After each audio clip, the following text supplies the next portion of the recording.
Góðan daginn. Við erum að byrja núna. Það er Óla Ríkjarsson frá Bakkuledeildinni sem er hérna sögur ágrip, litið öxl, Björns.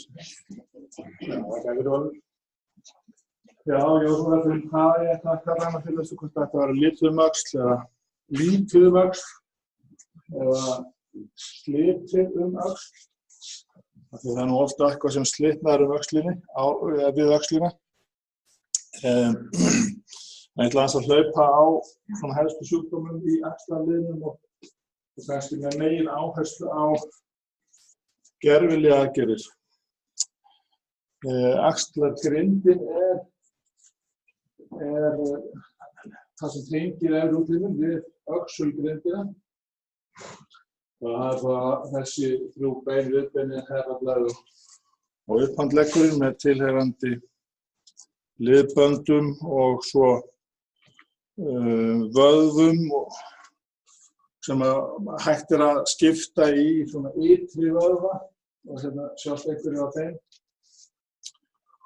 og svo innri vöðva sem þá fyrst og það sem við köllum rotator cuff sem þessi fjóri vöðvar sem við sjáum hér.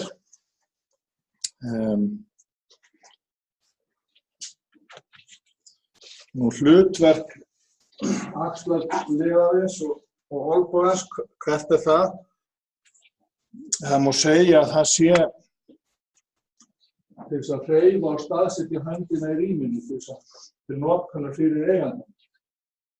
Og þetta krefst töluverða mikillar samvinnu, margra vöðva eins og við sáum þarna og svo þessara liða og þetta frekar flókið samspil, það margar taugar jafnvel sem að koma að þessu líka. Það sem einkennir axlarliðin, það er þessi mikli hreyfanleiki sem hann gefur okkur. En að sama skapi af því að hann er þannig hannaður að kúlan er frekar stór miðað við litla skál og þá er hann líka óstöðugur og sumir lenda í því að fá óstöðuleika í öxlina. Það er hægt að lifa með töluvert mikla skerðingu eða aflögun. Það verður mikil svona kompensasjón eða maður getur bætt skerðingu eða skekkju á einu stað með því að hreyfa betur á öðrum. En það, svona þegar kemur allt til þess að snýst þetta að geta sinnt sér, komist upp að munni með fæðu og svoleiðis. Það er svona í grófustu mynd, eða hvað ég segja, það er svona í grunninn það sem við þurfum að nota handlegginn og höndina til. Vandamál tengt öxlina og axlarliðnum er býsna algeng. Það er talað að það algengi séu 15–20%. Það er spurning hvað er talið með þarna. Það er náttúrulega verkir og einhver stilleiki og brak og svoleiðis. Og samanborið við olnbogann þá er ekki nema 3–4% algengi þar sem fólk er með stilleika eða verki eða einhver vandamál í olnbogann. Og þetta vex mjög hratt með vaxandi aldri, þannig að það kannski skýrist miklu leyti af því að sinarnar fara að gefa sig og hreyfanleikinn verður síðri. Hvaða vandamál eru þetta? Og þetta eru verkir, það getur verið þá við hreyfingu eða stöðu, skert hreyfigeta. Hvort sem hún er skert passív eða aktív, kraftleysi vegna einhverja vandamála eða þá óstöðuleiki. Og þeir svona sjúkdómar sem hægt er að tína til, það er ýmislegt sem getur komið upp á. Það er tengt sínónum, það getur safnast kalk í sinarnar, það geta slitnað liðpokinn getur frosið,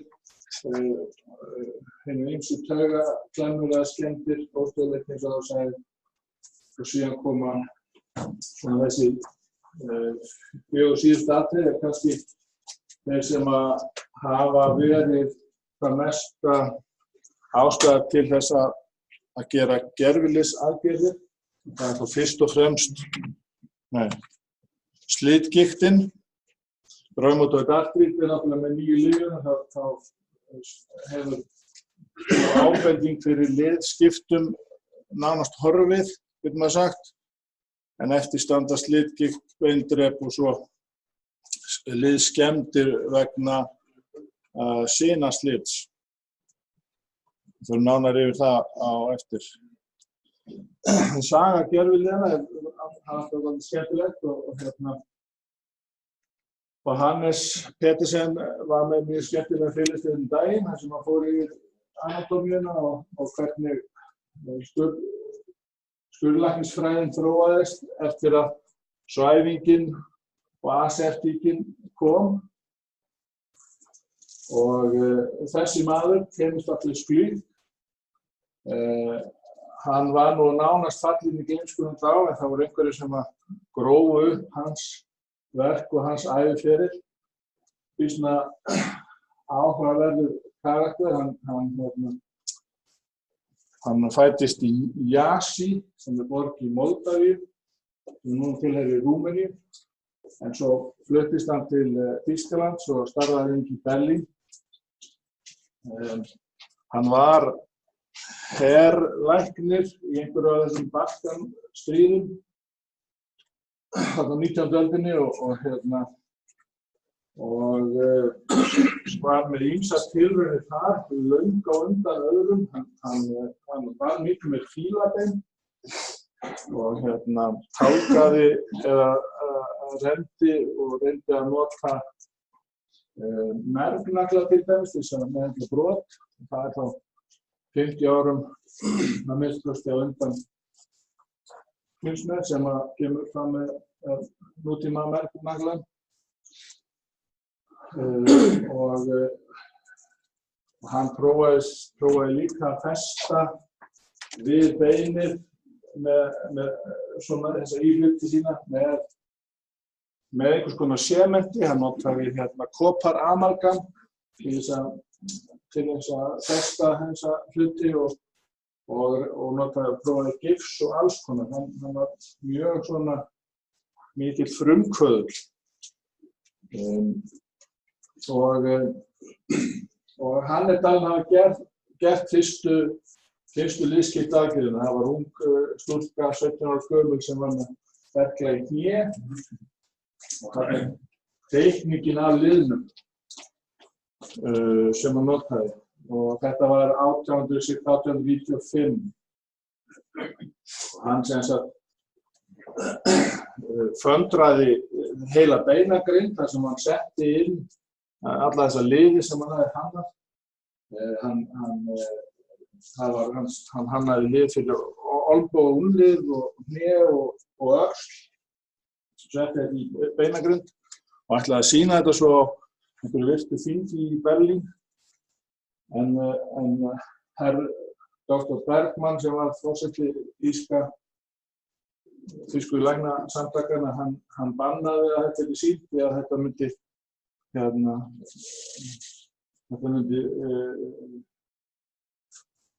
skemma heiður þýskra læknavísinda. Þetta þótti svo framúrstefnulegt.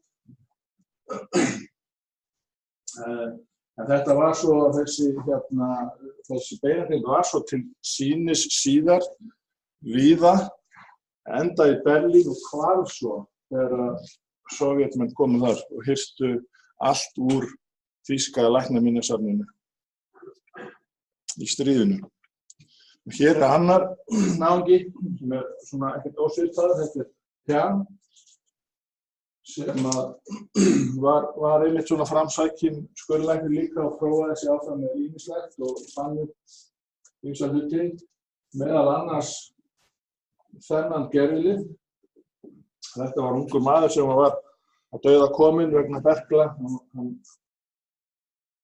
Já, lá fyrir dögum og býsna nákvæm lýsing á þessu, hvernig þetta var. Þetta var 11. mars og hann ákveður að gera aðgerð og opnar öxlina og kemur það að ljósa að allur efri hluti af húmerus sundur étinn á berklunum en þessi maður gat ekki hugsað sér að láta amputera sig.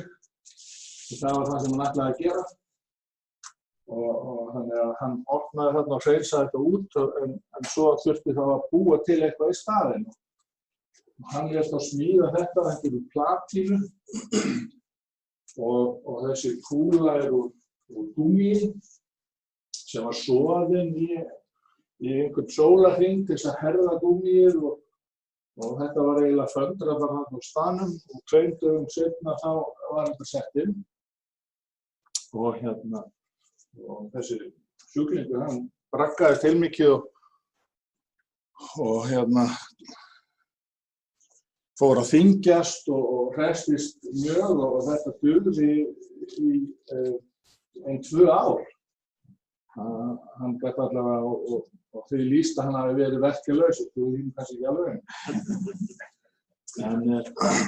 En svo kom fyrstill aftur niður við olnbogann fyrst og svo framan á og það endaði með því að það þurfti að taka þetta úr aftur og þessi liður til á Smithson safninu í Bandaríkjunum.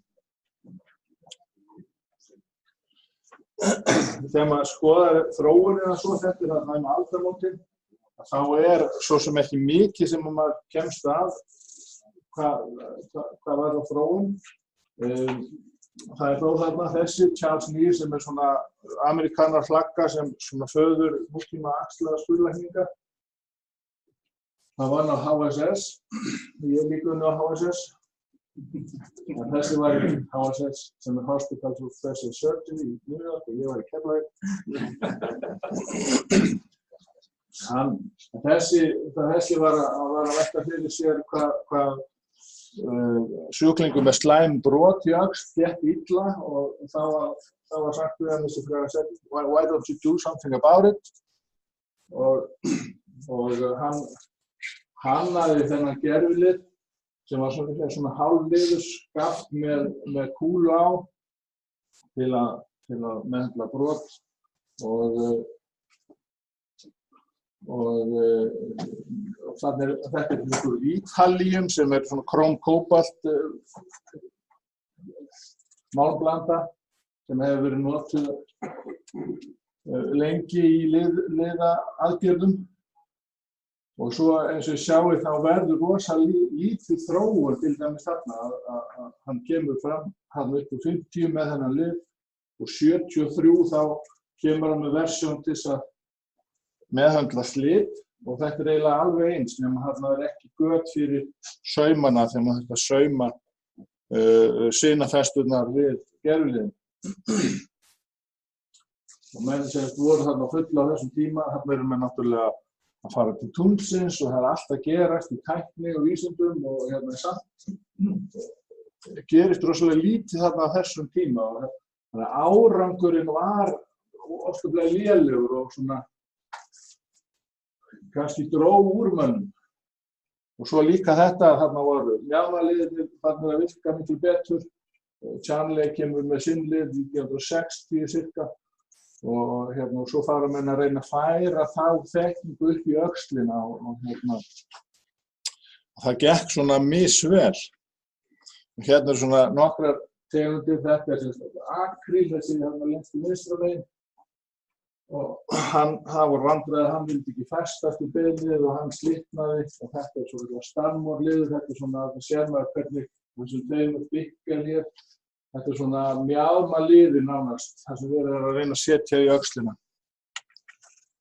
Og þessu fylgdi alls konar vandamál, ég veit reyndar eiginlega ekki hvað þetta sýnir, en þetta sýnir bara það að það allt eiginlega komið í steik og það fengið brot þarna fyrir neðan. Það með plötu, svo steik þarna á milli, endina á gervilinu spýnsnast út úr beininu ef hann ekki brotinn, sennilega brotinn þarna og svo allt í steik þarna uppi. Þannig að það að vera axlaskurðlæknir var sennilega ekki mjög skemmtilegt þegar maður fékk svona vandamál til þess að reyna að leysa. Þá kom til dæmis þessi maður, Stephen Copeland, og sem að svona breytti aðeins hugsuninni. Ja, hann allavega sagði mér það að þetta var endalaust vesen, það var fullt af steypu, það var lítið hægt að gera viðkvæmt bein. Þannig að hann setti sér það að hanna lið þar sem að maður komst hjá því að fara niður í beinlegginn og losna við steypuna. Þannig að hann þróaði þessa hettu sem var svo, eins og ekki maður síðar lengi notað hérna á Íslandi. En hann byggði þetta náttúrulega meðal annars á verk okkar manns, axlarskurðlækningum, Eggerts Jónssonar heitins, sem að skrifa síðan doktorsritgerð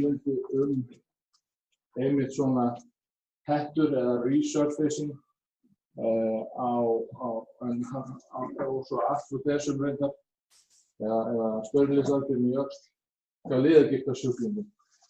Þannig að Eggert átti þátt í þessari þróun og gaman af því.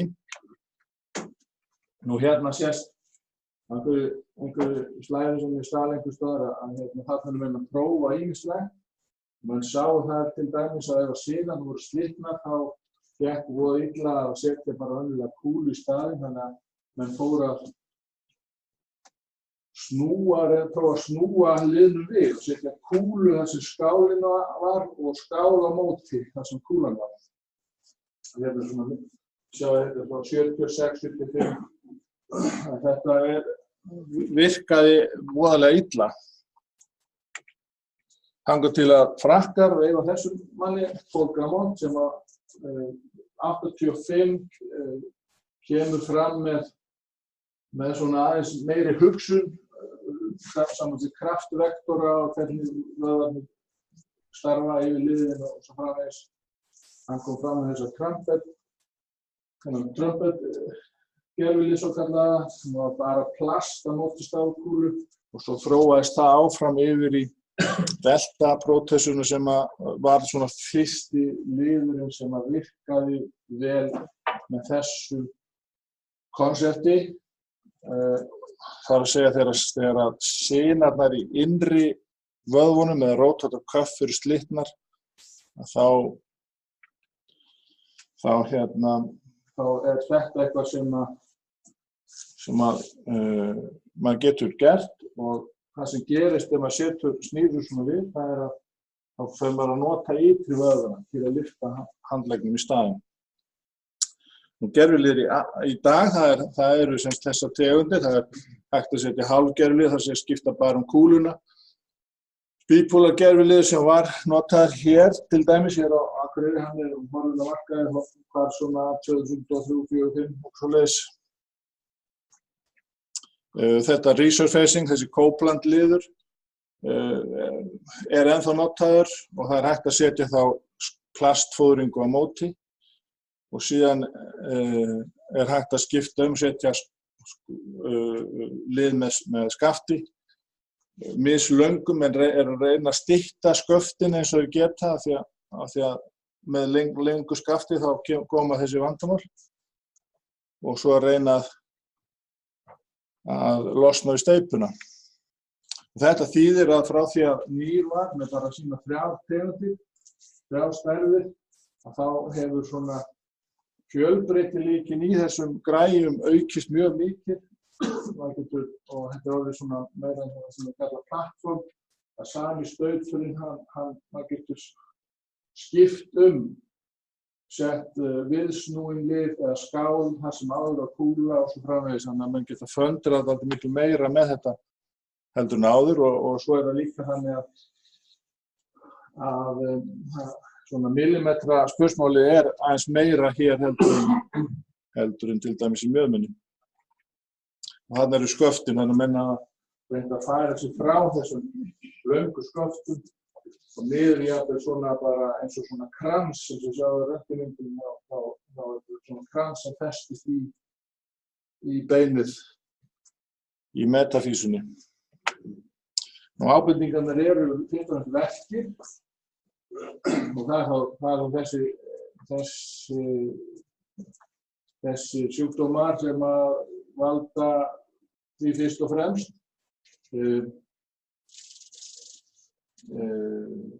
Eins og ég segi, þessi neðstu þarna, þeir eru frekar óalgengir. Það er fyrst og fremst slitgigt og svo þessar rotator cuff liðskemmdir og svo beindrep sem að stundum kemur upp. Slitgigt lítur svona út. Þetta er kona sem er nú að bíða hérna á biðlista eftir gervisaðgerð sem að bilið er uppurið og komið stóra svona beinnabbar undir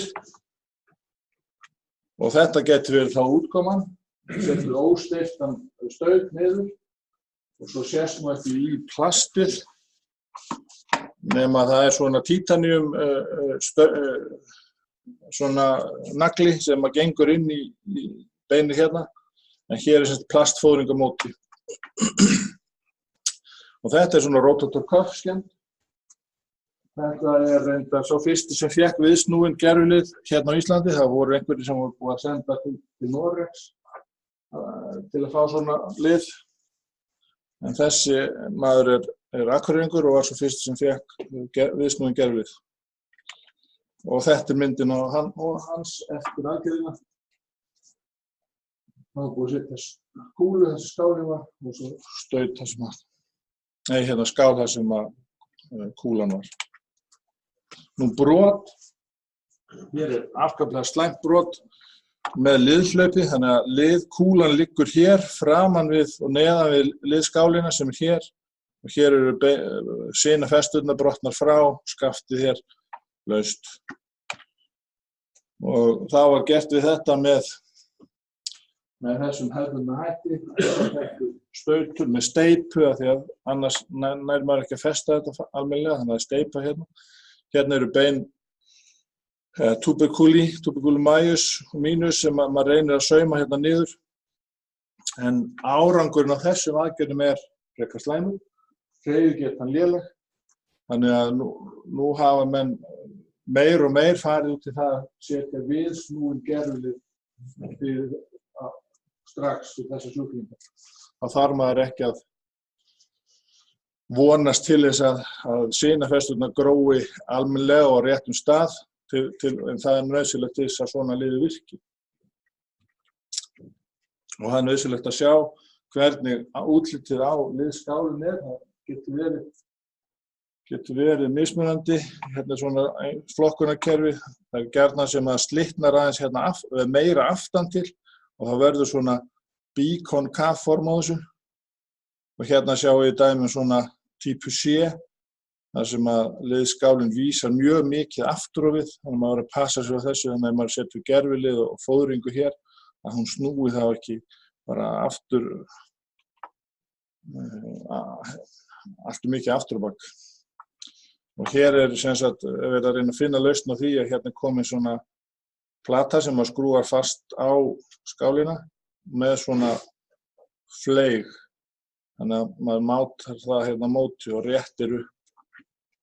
Þannig að það er alls konar þróun. Jæja, er einhver sem getur sagt hvað þetta er? Já. Það var einhver tíma þegar ég var að útbúa þennan fyrirlestur þá ætlaði ég að fá einhverja fallega mynd. Þannig að ég googlaði nice picture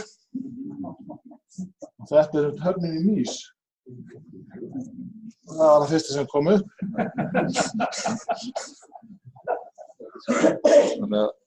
Það minnar á gamla staðgreiðslega, so nice in mís. Nú hvernig er þetta þróast í heiminum? Þetta er mynd frá sænsku gervilegaskránni sem sýnir að aðgerðirnar voru svona undir 400 hérna í kringum aldamótin en svo hérna rétt upp úr aldamótin þá verður þetta aldrei sprenging í axlagervilega businessum verður einhver smá dopp á hérna en nýjasta að þetta bara heldur áfram hérna og þeir eru komnir upp í 1900 aðgerðir á ári, prímer aðgerðir og svo sem sagt sér maður hvernig heilliðum að fjölga, hálfliðum svona heldur að fækka og svo þessi hérna sérstaklega bara frá 2013 þá rís hérna fjöldin af þessum viðsnúnu gerviliðum. Og hérna í áströlsku skránni þetta reyndar styttra tímabil, hérna eru hálfliðirnir að fara niður, heilliðirnir að fara upp og svo revísjónur hérna. Þannig að þetta svona þróunin áður fyrr þá settum við ekki bara hálfan lið. Það er þröngt að komast að liðskálinni, það lengir aðgerðina helling og hérna þannig að menn létu það bara duga að setja hálfan lið en svo hafa rannsóknir sýnt að heilliðurinn virkar mun betur hvað var það verki. Þannig að þetta hefur svona verið þróunin. Og svo þetta að loksins erum við komnir með einhvers konar lausn á því þegar sinarnir eru slitnar með þessum viðsnúnu gerviliðum og svona sjálfstrausti hvað þær aðgerðir varðar og verkfærin og liðirnir eru betri, þau sé nú ennþá í þróun. Hérna er þetta í Bandaríkjunum, þetta er svona svipað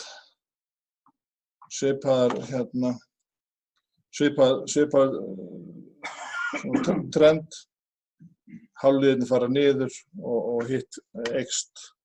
Legudagarnir eru að styttast, menn eru að útskrifa fyrr, þannig að fólk er svona 2-3 daga, 1-3 daga.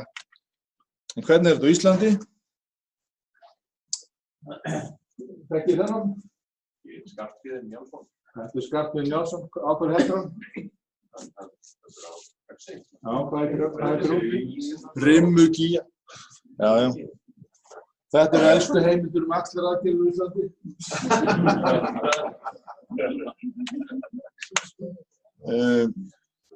Þær voru brútal og kannski var hérna árangurinn eftir því. Ég verð nú að játa að ég fór nú ekki mjög nákvæmlega yfir söguna hérna á Íslandi. Ég veit ekki hvort að Stefán Haraldsson og Dr. Bjarni gerðu eitthvað svona lið. Veistu það? Kannski Haukur og svo Brynjólfur Mogensen. Brynjólfur var náttúrulega á svipuðum tíma á Eggert í Lundi. En Brynjólfur Jónsson kemur hvað 90 hérna heim og hann kemur og fer að gefa hann kóplandbolla og svo voru með svona þriðju kynslóðan á gerviliðum við brotum. En þetta voru tiltölulega fáar aðgerðir á ári, 15 kannski 15 til 20 og síðan eftir að ég kom þarna 2010 á Landspítalann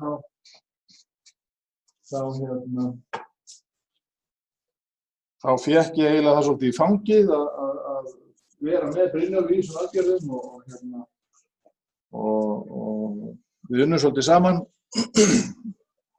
En svo hætti hann störfum 2014 held ég og Ólafur Sigmundsson sem var reyndar hér deildarlæknir, hann komst frá Malmö nokkru síðar og við ætlum að taka þetta svolítið í gegn og ákváðum að velja þarna svona plattform eða svona system sem maður myndi passa allt í og þá ákváðum að hætta með þennan kóplandbolla. En svo komu alls konar vesen, það voru verkföll þarna 2015 og síðan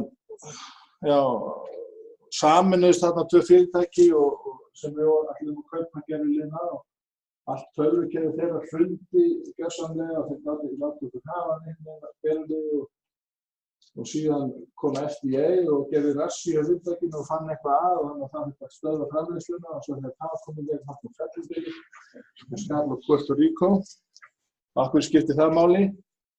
Vegna þess að það framleiðsla niður það.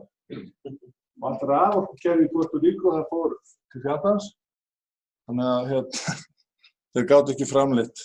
Og svo var það náttúrulega þannig að og þeir viðurkenndu það að USA er þeirra helsti markaður og mikilvægastur, og síðan Asia Pacific og síðan Evrópa, Afríka, Skandinavía og Ísland. Þannig að við fengum enga gerðilu. Spurningin er náttúrulega hvað maður að gera hérna fyrir norðan, sko. Það er reyndar mjög góðar aðstæður. En þetta eru dýr verkfæri og þau eru plássfrek og af því að það eru svo margar mismunandi skrúfur og alls konar stærðir, allir þessi hluti sem ég sýndi þarna áðan, þeir eru í mismunandi stærðum. Það var mjög plássfrekt á lagernum og þetta er dýrt og ég fengi að heyra það, þetta sé ekki dýrt. Spítalinn kom út í mínus, það er ákveðið álag á starfsfólks líka. En það er svona spurning hvað á að gera. Ég langaði aðeins yfir tíma, sýna hérna frá tilfelli. Þetta er maður sem að 1948, hann leiði yfir hann og hann datt og lenti illa á vinstri öxlinni. Það var þessi mynd tekin, sást ekkert sérstakt, hann var í vandræðum reynda með báðar axlirnar svolítið. Vel á sig kominn, aðru leyti og svona fitt og hugsaði vel um sig. Ég sá hann svo 4 mánuðum síðar, þá var hann kominn með, ég veit ekki hvort þið sjáið hérna, og hann var með töluvert mikla verki og hann var með þessa skemmd hérna í liðnum. Liðbrjóskið virtist nú vera alveg þokkalegt samt sem áður. Og þetta er 2014, þetta er áður en við fáum stóra settið, þannig að þarna er ég bara með Copeland.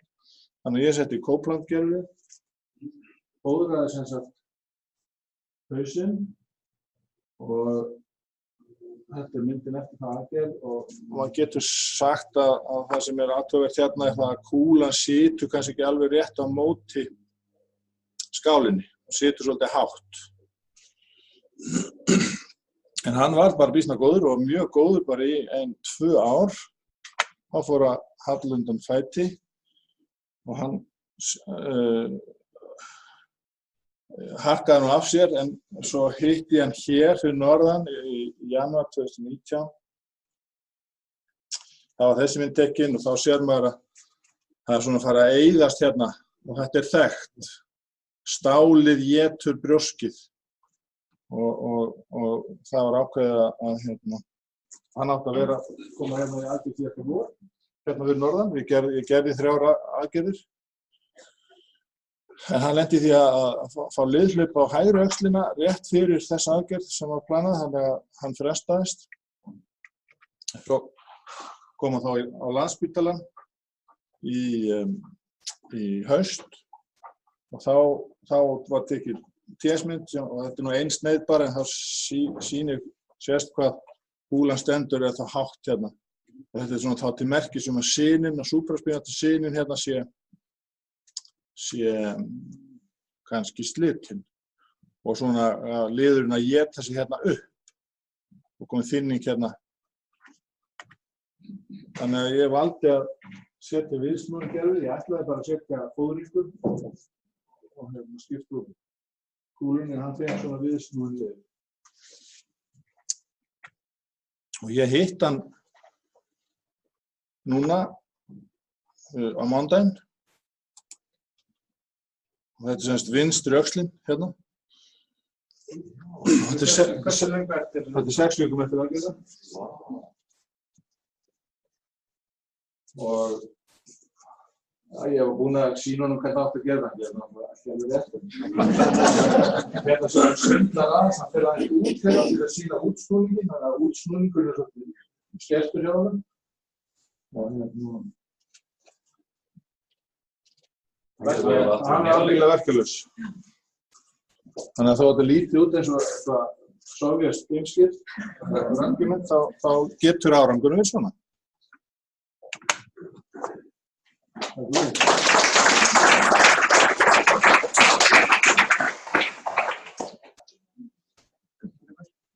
Takk fyrir að vera fyrirstur.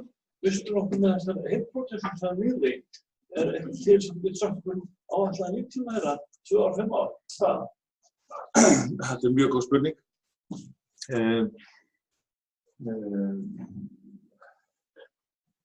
Það er býsna góður árangur. Það er reyndar þannig að þetta núna í sífelldri þróun, þannig að þessi gervilegur sem við erum að nota, það er ekki komið það löng reynsla á hann að við getum sagt eitthvað en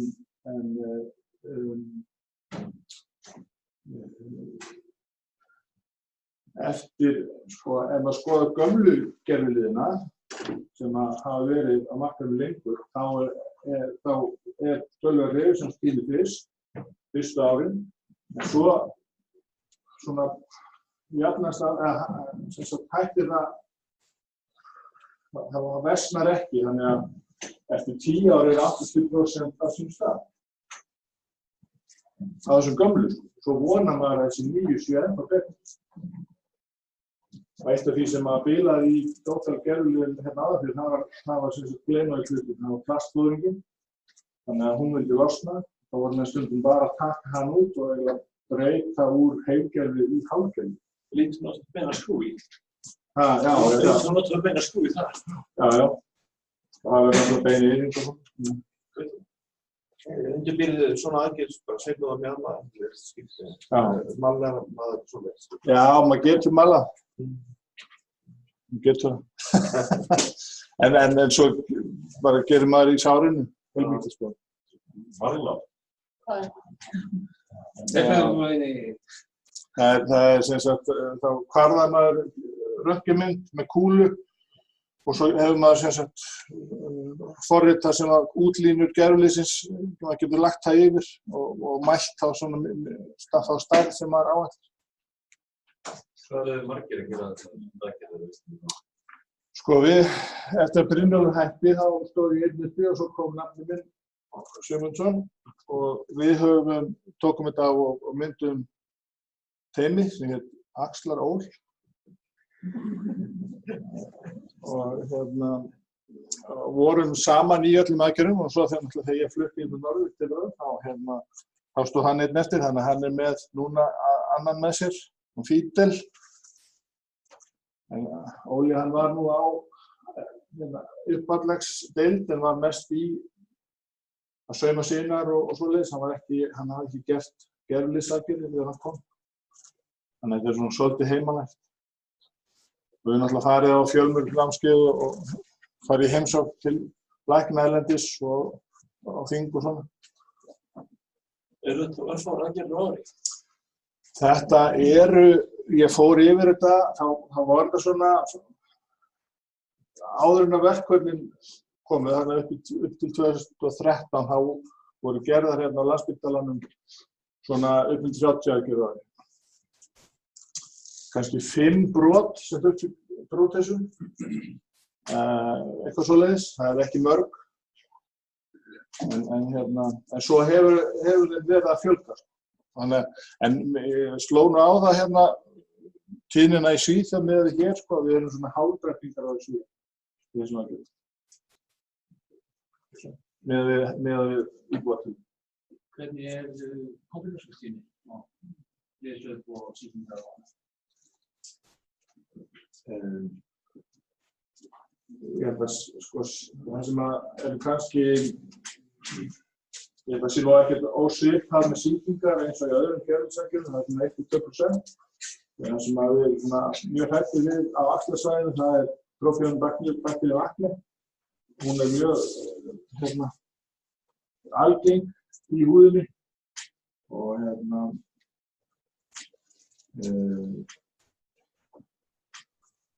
og liðhlaup, jú, það er allt til í þessu. Við höfum svo sem ekki haft nein liðhlaup nema að einu sinni losnaði gerviliður sundur á festingu. Við höfum að gera enduraðgerð. Já, takk fyrir þessari. Þú sýndir að stig með þessar aðgerðir vaxinu mikið erlendis. Er það betri græjur eða er það að breytast faraldsfræði stigkirkar? Nei, það er græjurnar ekkert. Það er það að menn eru orðnir sjálfsöruggari. Það er nú býsna gott dæmi frá Ástralíu. Þar var rosa mikil fjölgun á þessum viðsnúnu gerviliðum og axlargervil yfir höfuð og svo þá líka fengur rosa mikið af komplikasjónum og það fór að skoða þetta, þá var bara svona aggressív sölumaður sem seldi mönnum það að þetta væri nú ekkert mál að tróða inn einu svona gervilið og þannig að náðast hverju krummaskýði þá voru menn farin að gera þetta og þannig að það er svona hlutaskýring, en það er líka þetta að þarna eru menn komnir með lausn á vandamáli sem var ekki neitt til áður, en þetta er náttúrulega rosa mikil bara tilraun í gangi. Menn veit ekkert alveg hvernig þetta gengur. Ég var út í Þýskalandi og þar var hann sett í svona viðsnúin lið í 27 ára gamlan mann og við merkjum hvað það dugur hún lengi, hvað maður á að gera ef það klikkar. Þannig að menn eru svolítið experimentera með það. Þú gerir aðgerðir Lóni hér? Nei, sko, við erum ekki með verkfæri, við þurfum það að fá því lánu. Við höfum gert það eitt skipti, þannig að síðan í vor. Það er ekki samanlega sjúklingur okkar? Það getur verið. Kona? Já. Býður eftir inni ákslega? Já. Hún er með á það? Já, akkurat. Hún fekk svona viðsnúið. Þannig að ég hitti hann einmitt á mánudag og hún var mjög ákveðin því að fá í hina axlina líka.